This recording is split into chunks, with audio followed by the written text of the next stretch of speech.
জাতীয়তাবাদকে ধারণ করতে পারলে আগামী বাংলাদেশকে সামনের দিকে এগিয়ে নেওয়া সম্ভব হবে বলে জানিয়েছেন সড়ক পরিবহন প্রতিমন্ত্রী হাবিবুর রশিদ হাবিব। ঢাকা বিশ্ববিদ্যালয়ে centre for research and nationalism and democracy এর আত্মপ্রকাশ ও শহীদ প্রেসিডেন্ট জিয়াউর রহমানের রাষ্ট্রদর্শন গ্রন্থের মোড়ক উন্মোচন করা হয়। আনুষ্ঠানিকভাবে শিক্ষা কার্যক্রম শুরু করেছে নওগাঁ বিশ্ববিদ্যালয়। শিক্ষামন্ত্রী এহসানুল হক মিলন অস্থায়ী ক্যাম্পাসের উদ্বোধন করেন। ৮০ শিক্ষার্থী নিয়ে প্রথম ব্যাচের ক্লাস শুরু হয়েছে।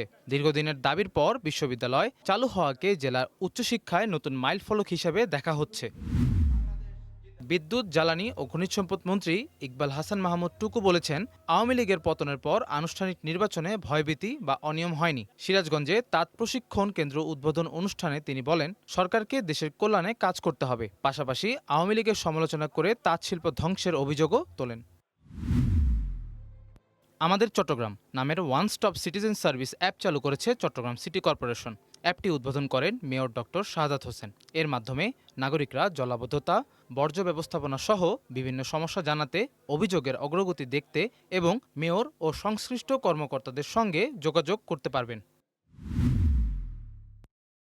স্বাস্থ্যসেবা বৃদ্ধি, সুবিধাবঞ্চিত শিশুদের কল্যাণ এবং মানবিক উদ্যোগে সহায়তার অংশ হিসেবে স্মাইল এশিয়ার আন্তর্জাতিক মেডিকেল মিশনে পার্টনার হয়েছে ঢাকা ব্যাংক পিএলসি। ঠোঁট ও তালুকাটা সমস্যা আক্রান্ত ১০০ শিশুর পূর্ণাঙ্গ চিকিৎসা ও বিনামূল্যে অস্ত্রোপচারের লক্ষ্য নিয়ে শুরু হওয়া এই বিশেষ মিশনের আনুষ্ঠানিক উদ্বোধন করা হয়।